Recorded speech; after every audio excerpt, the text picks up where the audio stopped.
No, vamos a dar vuelta a la página y nos vamos a ocupar de un tema que les contábamos al inicio del programa y tiene que ver con esta enfermedad respiratoria que está, por lo menos, alertando a China en principio, con contagios entre niños, entre menores de edad, y a la que nos queremos asomar un poco más, básicamente para poder saber de qué va, para poder entender si nos tenemos que preocupar o no.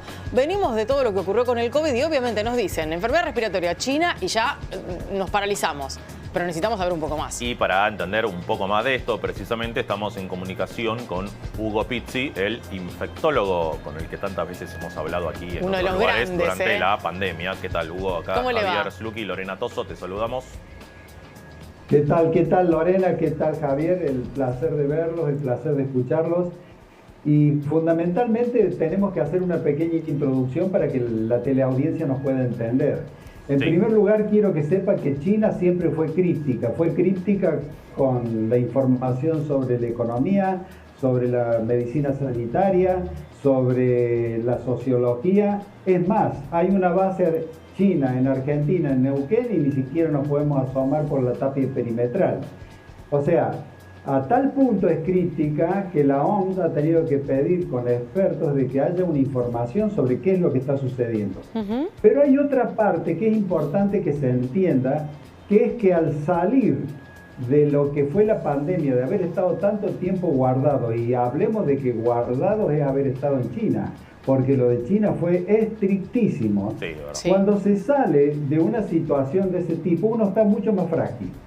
Y al estar más frágil, no haber estado en contacto con el ecosistema, con los hongos, con los pólenes, con la tierra, con los virus, con las bacterias, con la riqueza, evidentemente el ser humano impacta. Y en Argentina sucedió algo parecido.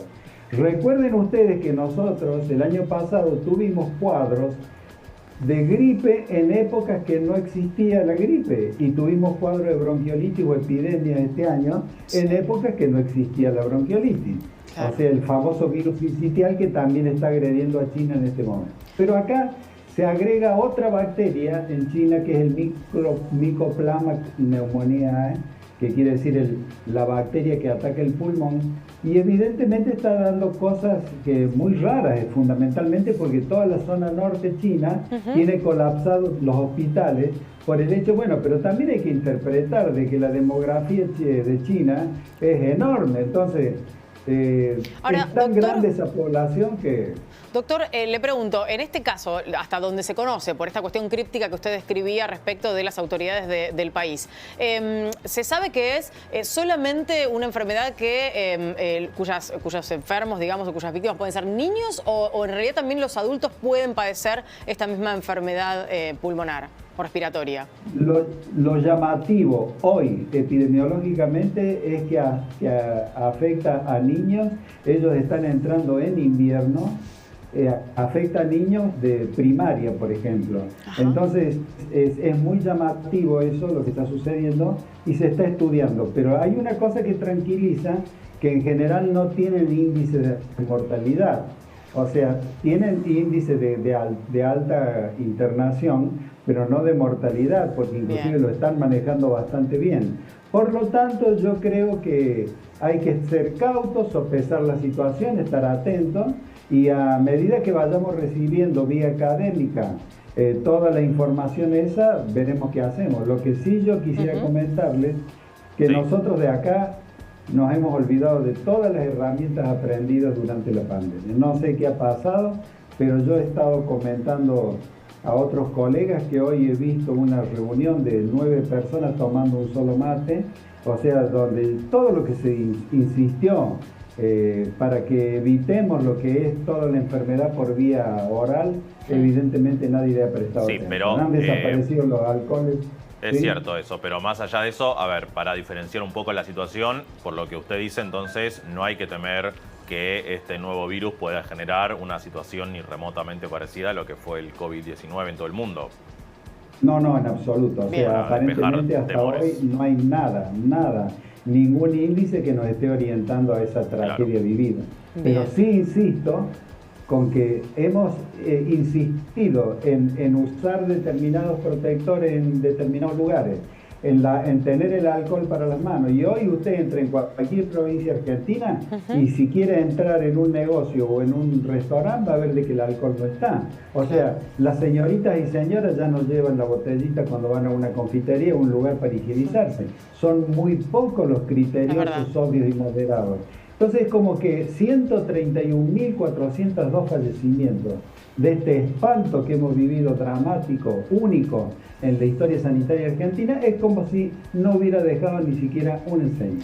Doctor, una última pregunta por mi parte, a propósito de esto último que decía, porque es verdad, uno por la calle se da cuenta y a nosotros mismos nos pasa, que nos olvidamos y que volvemos a compartir el mate, volvemos a estar en lugares, por ejemplo, digo, entrar a un hospital o un sanatorio o lo que fuera y no utilizar tapaboca, digo, incluso para no contagiar a otros, si posiblemente nosotros tenemos algún tipo de patología. Pero a ver si es la misma sensación. ¿Puede ser que, por ejemplo, algunos países europeos sigan manteniendo algunas de estas costumbres que se adquirieron en pandemia? Sí, sí, hay muchos. O sea, en general la gente mayor, la gente criteriosa lo sigue usando y haciendo todas estas normativas a rajatabla. Lo que pasa es que todos los demás se han relajado y yo creo que no es bueno, porque fíjense, a ver, Lorena, mira, murieron 82 personas por una bacteria descubierta en el año 1800 y te estoy hablando del Streptococcus pyogenes. O sea, una cosa insólita, una cosa que se adquiere por boca, la famosa faringitis que tiene tratamiento, la que tiene las placas de pus, que te tocas el cuello y tenés los ganglios infartados. Sí, o sea, es una cosa insólita, pero ¿cómo llega eso al ser humano? Estornudo, beso en bocas que están enfermas, tomar mate, usar los mismos utensilios. O sea, no aprendimos nada y nosotros que estamos constantemente viendo es una realidad. Y estoy de acuerdo con vos totalmente. Ni en los hospitales tiene la precaución de utilizar el barbijo. Doctor Hugo Pizzi, muchas gracias por la comunicación. Esperemos no tener que hablar con usted otra vez, al menos por estos temas. Por estos temas, que hablemos de prevención, hablemos de otras cosas. Gracias, absolutamente. Doctor. Un abrazo cariñoso. Gracias, un saludo igualmente grande para ustedes.